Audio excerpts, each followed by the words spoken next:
Nous avons maintenant une table ronde, ce qui sera sans doute l'occasion aussi pour vous de poser des questions. Donc je laisse la place aux différents intervenants de la table ronde. Oui, on invite les organisateurs du colloque international de Grenoble sur la construction et la reconstruction de la mémoire en Russie soviétique. Voilà. En fait, moi, puisque je vous ai déjà un petit peu proposé de venir nous rejoindre à Grenoble, que j'ai essayé de vous tenter de toutes mes forces, je pense que je vais peut-être laisser un petit peu parler ma collègue Olga Bronikova, qui vient donc elle aussi de l'Université Grenoble-Alpes, qui travaille plutôt dans le volet civilisationniste et qui peut nous exposer... vous exposer rapidement l'argument du colloque de Grenoble, qui est donc plutôt consacré non pas à la mémoire dans l'immigration, mais à la mémoire dans la Russie actuelle, à sa construction, à sa déconstruction, à sa reconstruction, et peut-être vous présenter les sections que nous allons avoir pendant les 2 prochains jours. Est-ce que ça te va ? Oui, très bien. Je vais faire très court. Merci beaucoup Laure pour cette rapide présentation qui est déjà très complète. Effectivement, donc, on enchaîne avec notre colloque juste après celui-ci. D'ailleurs, bravo aux organisateurs.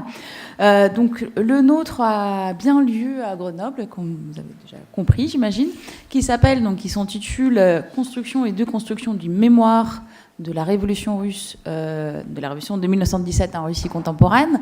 À l'entrée, vous avez donc les programmes et puis les affiches, si ça vous intéresse. Et donc, en fait, juste pour vous dire 2 mots, parce qu'on est obligé de faire très court.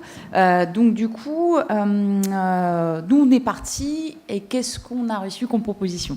L'idée initiale, c'était effectivement, comme l'a dit déjà Laure, c'était de travailler à partir du concept de la mémoire, ou plutôt des mémoires, c'est-à-dire la multiplicité des lectures mémorielles qu'on peut avoir aujourd'hui en Russie à partir de l'angle d'attaque qu'on choisit et puis de la dimension plutôt au discours politique, c'est-à-dire en fait, évidemment, on arrive à un discours de l'État avant tout. Ça peut être aussi une dimension culturelle qui se décline en plusieurs, en tout cas dans notre programme, qui se décline en plusieurs atelier, on va dire comme ça, voilà. C'est-à-dire à la fois toute la partie artistique, avant tout art contemporain quand même, et la lecture de la révolution de 1917 par les artistes contemporains en Russie actuelle, engagés et pas engagés. Puis il y a un volet aussi consacré du coup à la lecture. Tu en parleras peut-être un petit peu plus après moi, en fait, c'est-à-dire à la littérature de jeunesse, en fait, que Laure, justement, c'est elle qui a constitué cet atelier, c'est elle qui pourra dire un petit peu plus là-dessus.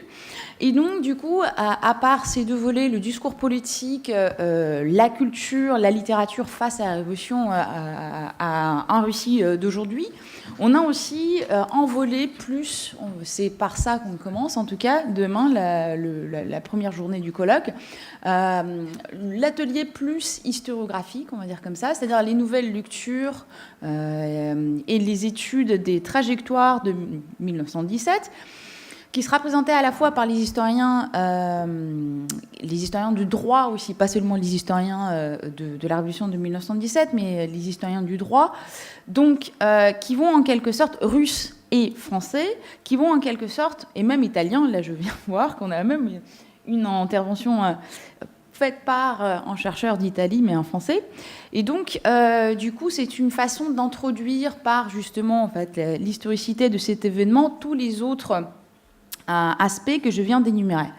Puis il y a aussi une question que j'ai oublié d'aborder juste avant, quand je parlais de différentes thématiques abordées, c'est toute la question aussi des acteurs. Des acteurs, par exemple, ça peut être des mémoires militantes. Comment les militants aujourd'hui, ou d'autres acteurs du champ social, peuvent interpréter ou s'approprier la mémoire de 1917, ou plutôt les mémoires de 1917. Alors, voilà en 2 mots qu'est-ce que représente notre colloque. Tu veux peut-être dire 2-3 mots sur le dernier Alors, le dernier volet, je vais le trouver. Hop, je vais y arriver petit à petit. Donc, le dernier volet, c'est le vendredi après-midi, va porter plus précisément sur effectivement la littérature, principalement la littérature de jeunesse, L'idée est de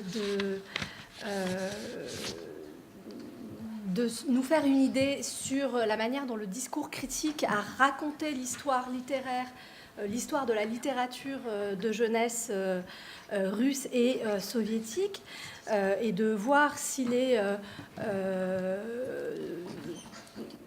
possible de l'étudier autrement que par nécessairement l'idée d'une rupture, s'il est possible de dégager aussi des continuités dans cette évolution littéraire à l'avant 1917 et l'après 1917. La presse de jeunesse sera aussi étudiée avec la représentation donc d'Octobre, Octobre Rouge dans la presse de jeunesse, les revues pour enfants. Nous aurons également une présentation, une intervention qui s'intéressera à une influence, une possible influence française sur le livre de Gaïdar, Le Destin du tambour, Судьба барабанщика.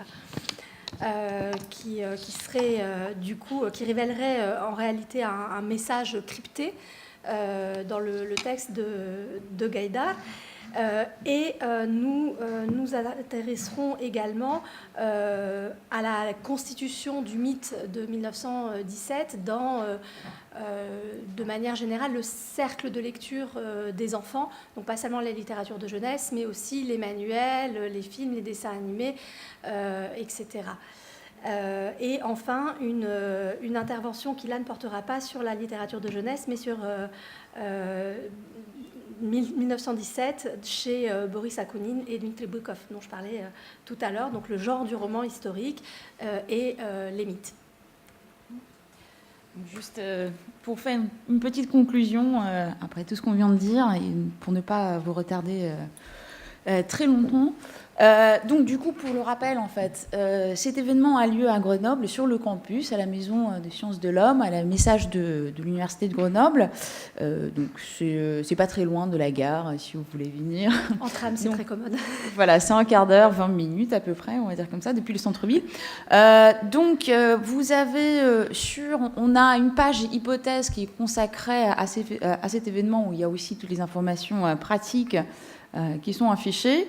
Et donc, juste pour le bref rappel du programme pour demain, au moins pour le 26 en tout cas, on va commencer, comme je l'ai déjà dit, par la question de l'historiographie, c'est-à-dire en fait toute la question de l'expertise aussi sur juridique, notamment de ce que c'est l'événement révolutionnaire de 1917, et puis les différentes lectures historiographiques de cet événement aujourd'hui en Europe occidentale et ailleurs, et puis en Russie.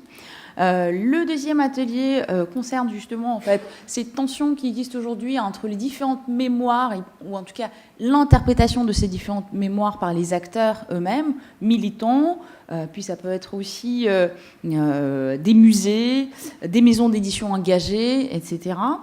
Et puis, donc, le troisième atelier concerne, en fait, comme on l'a déjà dit, les discours politiques, avant tout le discours politique de l'État, mais qui peut se traduire de différentes manières, notamment par les manuels d'histoire. Donc, il y aura 2 présentations au moins sur l'analyse des manuels d'histoire en Russie contemporaine. Et puis, donc...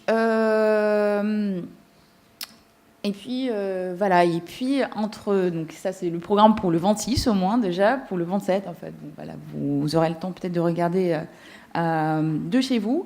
Et puis, juste pour dire 2 mots, justement, en fait, il y a aussi les manifestations qui sont associées, manifestations artistiques qui sont associées à ce colloque. Le soir, à 19h, donc, se tient une visite guidée aura lieu une visite guidée d'une exposition consacrée à 1917. Une trentaine d'artistes contemporains exposent leurs travaux en lien avec 1917. Donc, il y aura notamment aussi des participants à notre colloque, justement les acteurs qui vont aussi venir exposer leurs œuvres. Donc voilà, en 2 mots, c'est ça. On espère que vous serez nombreux à vous déplacer à Grenoble, et c'est pas très loin. Donc on vous attend. Merci.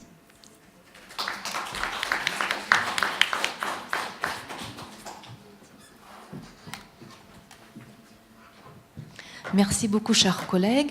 Alors, le temps est venu pour clôturer solennellement notre colloque. sur la mémoire de la révolution russe en exil. Je voulais remercier tout le monde, tous les colloquants, le public, le projet mémoire, tous les organisateurs du colloque.